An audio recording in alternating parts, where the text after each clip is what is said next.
నమస్తే, welcome to might news. నేను మీ ఆదిత్య. ముందుగా bulletin headlines.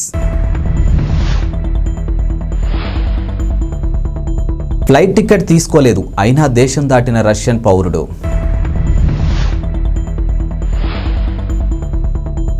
Rayadurgam Shamshabad metro project నిలిపివేతకు సీఎం రేవంత్ రెడ్డి ఆదేశం.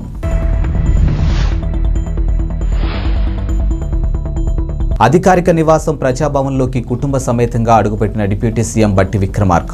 దేశ విదేశాలకు రాకపోకలు సాగించే విమానాశ్రయంలో సెక్యూరిటీ చాలా పటిష్టంగానూ ఉంటుంది. ప్రయాణానికి సంబంధించినటువంటి టికెట్ చూపిస్తే కానీ లోపలికి అడుగుపెట్టడం కుదరదు. ఇంకా దేశం దాటి వెళ్లాలంటే పాస్పోర్టు, వీసా చాలా తతంగా ఉంటుంది. అలాంటిది రష్యన్ పౌరుడు ఒకడు టికెట్ కూడా లేకుండా విమానం ఎక్కాడు. ఇక పాస్పోర్ట్, వీసా లేకుండా ఏకంగా దేశము దాటాడు. విమానం ల్యాండ్ అయ్యాక విమానాశ్రయ సిబ్బంది ఆయన్ను చూసి ఆశ్చర్యపోయారు. ఆ రోజు వచ్చిన విమానాలకు సంబంధించి ప్రయాణికుల లిస్టును 1-2 సార్లు చెక్ చేసి ఆయన పేరు లేకపోవటమే వారి ఆశ్చర్యానికి కారణం. అసలు ఎలా ప్రయాణించావని ఆయన్ని అడిగితే తనకేం గుర్తులేదని చెప్పి మరో షాకు ఇచ్చాడు. కిందటి నెలలో జరిగినటువంటి ఈ ఘటనపై ప్రస్తుతం విచారణ జరుగుతుంది. ఇక రష్యాకు చెందినటువంటి సెర్గై వాద్లిమిరోవిచ్ వచిగా ఇజ్రాయిల్లో స్థిరపడ్డాడు. ఇక నవంబర్ 4న ఆయన డెన్మార్క్ లోని కోపెన్ హంగన్ ఎయిర్పోర్ట్ నుంచి అమెరికాకు లాస్ ఏంజల్స్ కు ప్రయాణించారు. అయితే ఈ ప్రయాణానికి సంబంధించి ఆయన ఎటువంటి డాక్యుమెంట్లు తీసుకోలేదు.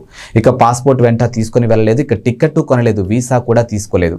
అంతెందుకు విమానంలోకి ఎంటర్ కావడానికి తప్పనిసరైనటువంటి బోర్డింగ్ పాస్ కూడా వచీగావా దగ్గర లేదు. అయినా విమానం ఎక్కి దేశాలు దాటి ప్రయాణించేశాడు. మెట్రో విస్తరణ పనులు అలైన్మెంట్కు సంబంధించి తెలంగాణ ముఖ్యమంత్రి రేవంత్ రెడ్డి కీలక నిర్ణయం తీసుకున్నారు. ఇక ఎయిర్పోర్టు మెట్రో ప్రాజెక్టుపై అధికారులను ఆరా తీసిన సీఎం ఓఆర్ఆర్ వెంట జీవో 111 ప్రాంతంలో మెట్రో అలైన్మెంట్ రూపొందించడంపై ప్రశ్నించారు. ఇప్పటికే అక్కడ ఓఆర్ఆర్ ఉన్నందున రాయదుర్గం శంషాబాద్ విమానాశ్రయ పనులు, టెండర్లు నిలిపివేయాలని ఆదేశించారు.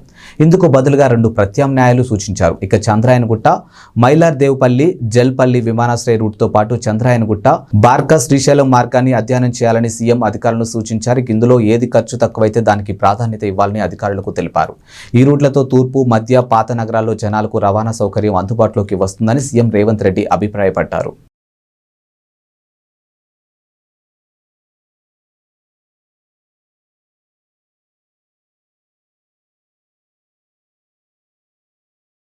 తెలంగాణ ఉప ముఖ్యమంత్రి, ఆర్థిక విద్యుత్ శాఖ మంత్రి మల్లు భట్టి విక్రమార్క కుటుంబ సమేతంగా అధికారిక నివాసం మహాత్మా జ్యోతిబావు పులే ప్రజాభవన్లోకి అడుగుపెట్టాడు. ఇక ఇందుకు సంబంధించినటువంటి గురువారం తెల్లవారుజామున ప్రత్యేక పూజలు నిర్వహించారు.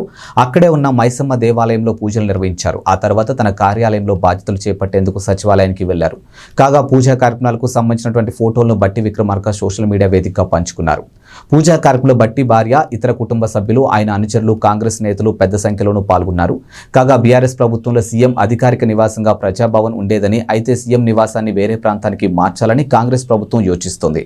అందుకే డిప్యూటీ సీఎం భట్టి విక్రమార్క అధికారిక నివాసంగా ప్రజాభవన్ను కేటాయించిందని, అందుకే గురువారం తెల్లవారుజామున ఆయన కుటుంబ సమేతంగా అడుగుపెట్టారు.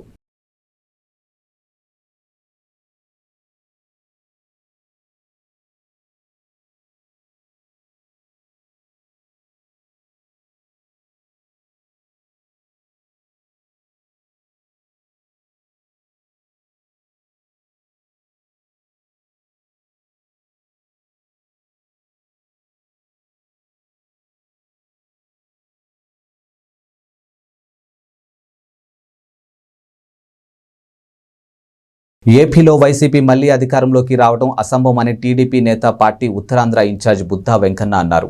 ఇక పులివెందుల్లో కూడా ముఖ్యమంత్రి జగన్ను ఓడిస్తామని సంచలన వ్యాఖ్యలు చేశారు. రాయలసీమ ప్రజలు జగన్ను నమ్మడం లేదని, ఈ విషయం ఇటీవలే జరిగినటువంటి ఎమ్మెల్సీ ఎన్నికల ఫలితాలు అర్థమవుతుందని చెప్పారు. వచ్చే ఎన్నికల్లో టీడీపీ ఘన విజయం సాధించి ప్రభుత్వాన్ని ఏర్పాటు చేస్తుందని ధీమా వ్యక్తం చేశారు. ఇక టీడీపీ అధికారంలోకి వచ్చిన తర్వాత తాడేపల్లి, ఇడుపులపాయ ప్యాలెస్లో జగన్ దాచుకున్నటువంటి డబ్బును బయటకు తీస్తామని వెంకన్న తెలిపారు. ఇక తుఫాను కారణంగా రైతులు తీవ్రంగా నష్టపోయి కంటతడి పెడుతుంటే మంత్రులు మాత్రం హాయిగా బస్సు యాత్రలు చేసుకుంటున్నారని విమర్శించారు. రైతుల బాధలను మంత్రులు వినాలని చెప్పారు. ఇక జగన్ తాడేపల్లి ప్యాలెస్ లో మొద్దు నిద్రపోతుంటే రైతు సమస్యలను చంద్రబాబు కేంద్రం దృష్టికి తీసుకుని వెళ్తున్నారని విమర్శించారు. ఇక జగన్ పాలనలో కేవలం విజయసాయిరెడ్డి, సజ్జల రామకృష్ణారెడ్డి, వైవి సుబ్బారెడ్డిలు మాత్రమే బాగుపడ్డారని దుయ్యబట్టారు. కామారెడ్డి జిల్లా కేంద్రంలోని అయ్యప్ప షాపింగ్ మాల్లో భారీ అగ్ని ప్రమాదం సంభవించింది. బుధవారం రాత్రి 11 గంటల సమయంలో అయ్యప్ప షాపింగ్ మాల్లో ఉన్నటువంటి గ్రౌండ్ ఫ్లోర్ లో ఒక్కసారిగా మంటలు చెలరేగాయి. గమనించినటువంటి స్థానికులు వెంటనే పోలీసులకు, అగ్నిమాపక సిబ్బందికి సమాచారం అందించారు. ఘటనా స్థలానికి చేరుకున్నటువంటి పోలీసులు, అగ్నిమాపక సిబ్బంది పరిస్థితిని సమీక్షించారు. ఇక 3 ఫైర్ ఇంజిన్ల సహాయంతో మంటలను ఆర్పేందుకు సుమారు 3 గంటల పాటు ప్రయత్నం చేశారు. అయినప్పటికీ మంటలు అదుపులోకి రాలేదు. అర్ధరాత్రి మొత్తం శ్రమించగా గురువారం తెల్లవారుజామున మంటలు కొంతవరకు అదుపులోకి వచ్చాయి. ఈ ప్రమాదంలో 8 నుంచి 10 కోట్ల విలువ చేసే బట్టలు పూర్తిగా కాలి బూడిదయ్యాయని, అయితే ఈ ప్రమాదం షార్ట్ సర్క్యూట్తో జరిగిందా లేక ఎవరైనా కావాలని నిప్పు పెట్టారా అనే కోణంలో పోలీసులు దర్యాప్తు చేస్తున్నారు.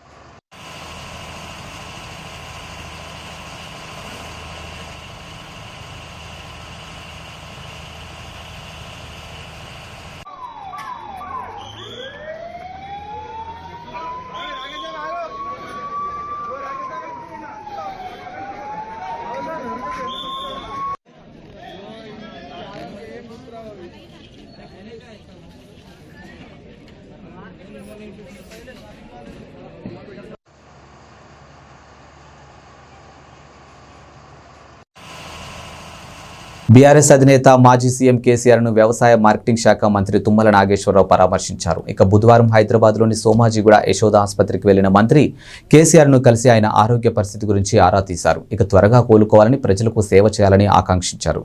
సినీ హీరో నాగార్జున కూడా కేసీఆర్ను ఆరోగ్య పరిస్థితి అడిగి తెలుసుకున్నారు. పరామర్శించారు. కేసీఆర్, కోమటిరెడ్డి ఇద్దరూ ఆరోగ్యంగా ఉన్నారని, త్వరగా కోలుకుంటారని మంత్రి బీఆర్ఎస్ పార్టీ అధ్యక్షులు, నా మిత్రులు, చిరకాల మిత్రులు కేసీఆర్ గారు ప్రమాదవశాత్తు ఆయనకు ఏర్పడ్డటువంటి ప్రమాదానికి చింతిస్తూ ఆయన త్వరగా కోలుకోవాలని ఆ భగవంతుని ప్రార్థిస్తూ ఆయన పరామర్శించడానికి వచ్చాను. ఆయన త్వరగా కోలుకొని మళ్ళీ తెలంగాణ ప్రజల కోసం, తెలంగాణ రాజకీయాల కోసం ఆయన చేసినటువంటి కృషి కొనసాగేటట్టుగా ఆయన ప్రజా జీవితంలో ఉండాలని చెప్పి ఆ భగవంతుని ప్రార్థిస్తూ, అదేవిధంగా కోమటిరెడ్డి వెంకటరెడ్డి గారు కూడా అస్వస్థతోటి ఉన్నారని తెలిసి ఆయన గారిని కూడా పరామర్శించాను. వారు కూడా త్వరగా కోలుకోవాలని భగవంతుడు. తెలంగాణ కాంగ్రెస్ ప్రభుత్వం కొలువు తీరింది. ఇక ఎన్నికల మేనిఫెస్టోలో ఇచ్చినటువంటి హామీలను కాంగ్రెస్ ప్రభుత్వం ఒక్కొక్కటిగా నెరవేరుస్తోంది. ఇప్పటికే మహిళలకు ఫ్రీ బస్సు జర్నీ పథకాన్ని అమలు చేస్తూ ఉన్నారు. ఇక మహాలక్ష్మి పథకంలో భాగంగా మహిళలకు నెలకు 2,500 ఇస్తామని కాంగ్రెస్ ప్రకటించింది. ఇక ప్రభుత్వం అధికారంలోకి రావడంతో తమకు నెలకు 2,500 వస్తాయని మహిళలు ఆశగా ఎదురుచూస్తూ ఉన్నారు. ఇదే సమయంలో ఆ పథకానికి 18 నుంచి 55 ఏళ్లలోపు మహిళలే అర్హులని ప్రచారం జరుగుతుంది. ఈ పథకం నుంచి లబ్ధి పొందాలంటే తెల్ల రేషన్ కార్డు కలిగి ఉండాలని, bank account, xerox, passport size photo, current bill, కుల ఆదాయ ధృవీకరణ పత్రాలు తప్పనిసరి అని గత కొన్ని రోజులుగా సోషల్ మీడియాలో పెద్ద ఎత్తున ప్రచారం జరుగుతుంది. ఇక దీంతో చాలా మంది మహిళలు మీ సేవ బ్యాంకుల వద్ద పరుగులు తీస్తూ ఉన్నారు. ఇక కుల ఆదాయ ధృవీకరణ పత్రాల కోసం ప్రభుత్వం ఆఫీసులకు క్యూ కడుతూ ఉన్నారు.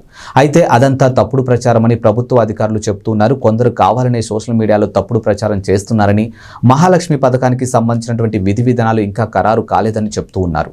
త్వరలోనే ప్రభుత్వం నుంచి మార్గదర్శకాలు వస్తాయని, ఆ తర్వాత అధికారికంగా వెల్లడిస్తామని చెప్తూ ఉన్నారు. వచ్చే ఎన్నికల్లో పోటీ చేస్తానని చెప్పారు మాజీ మంత్రి సోమిరెడ్డి చంద్రమోహన్ రెడ్డి. ఇక సర్వేపల్లి నుంచి టీడీపీ అభ్యర్థిగా తానే పోటీ చేస్తానని అన్నారు. ఇందులో ఎలాంటి మార్పు లేదని, ఎంపీగా పోటీ చేస్తున్నట్లు కొందరు చేస్తున్న ప్రచారంలో వాస్తవం లేదని అన్నారు. వెంకటాచలం ఐసీడీఎస్ కార్యాలయం వద్ద అంగన్వాడీలు చేస్తున్నటువంటి సమ్మెకు జనసేన నేతలతో కలిసి మద్దతు తెలిపారు. ఏపీ ప్రభుత్వం ఎన్నికలకు ముందు అంగన్వాడీలకు ఇచ్చినటువంటి హామీలను అమలు చేయాలని కోరారు. ఇక టీడీపీ అధికారంలోకి రాగానే న్యాయమైన డిమాండ్లు పరిష్కరిస్తామని హామీ ఇచ్చారు. వ్యవసాయ శాఖ మంత్రి కాకాని గోవర్ధన్ రెడ్డి సొంత నియోజకవర్గమైనటువంటి సర్వేపల్లిలో రైతులు విద్యుత్ను సక్రమంగా సరఫరా చేయడం లేదని అన్నారు సోమిరెడ్డి. ఆయన మంత్రిగా అడుగుపెట్టిన తర్వాత జిల్లాలో 3 వైఎస్ఆర్సీపీ ఎమ్మెల్యేలు తెలుగుదేశం పార్టీలోకి వచ్చారని అన్నారు. ఇప్పుడు మంగళగిరి ఎమ్మెల్యే గాజువాక ఇన్ఛార్జ్ కూడా వైఎస్ఆర్సీపీలోకి దూరం అవుతున్నారని అన్నారు. ఈసారి వైఎస్ఆర్సీపీ తరఫున పోటీ చేసేందుకు అభ్యర్థులు ఉండరంటూ ఎద్దేవా చేశారు. ఏపీలో స్మగ్లింగ్ గ్యాంగులు రెచ్చిపోతూ ఉన్నాయి. ఇక పోలీసులు కళ్లు గప్పేందుకు సరికొత్త మార్గాలు ఎంచుకుంటూ ఉన్నారు. తాజాగా ఓ కంటైనర్లో గంజాయి దాచిపెట్టి తరలిస్తుండగా శ్రీ సత్యసాయి జిల్లా చిలమత్తూరు మండలం కోడికొండ చెక్పోస్ట్ దగ్గర పోలీసులు స్వాధీనం చేసుకున్నారు. కంటైనర్ లోపల ప్రత్యేకంగా ఓ అరను ఏర్పాటు చేసి అందులో గంజాయిని ఉంచి బెంగళూరుకు రవాణా చేస్తుండగా పోలీసులు ఆపి తనిఖీలు చేశారు. ఇక దాదాపు 500 కిలోల గంజాయి ప్యాకెట్లు గుర్తించి స్వాధీనం చేసుకున్నారు పోలీసులు. ఇక పోలీసులకు పట్టుబడిన గంజాయి కంటైనర్ విశాఖపట్నం ఏజెన్సీ ప్రాంతం నుంచి విజయవాడ, కడప మీదుగా బెంగళూరుకు తీసుకుని వెళ్తున్నట్లు గుర్తించారు. పోలీసులు మాత్రం హైదరాబాద్ నుంచి బెంగళూరుకు వెళ్తున్నట్లు చెబుతున్నారు. ఇక పట్టుబడిన డ్రైవర్, క్లీనర్ కు సంబంధించిన వివరాలు వెల్లడించలేదు. ఇక గంజాయి విలువ బెంగళూరు ప్రాంతంలో సుమారు 5 కోట్లు ఉంటుందని చెప్తూ ఉన్నారు.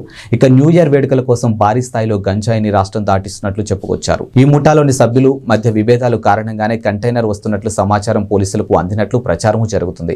ఇక కంటైనర్లో గంజాయి రవాణా వెనుక కొందరి పాత్ర ఉన్నట్లు అనుమానాలు వ్యక్తమవుతూ ఉన్నాయి. ఇవి ఇవాల్టి బులెటిన్ అప్డేట్స్. మరో బులెటిన్తో మళ్ళీ కలుద్దాం. అంతవరకు సెలవు. నమస్కారం.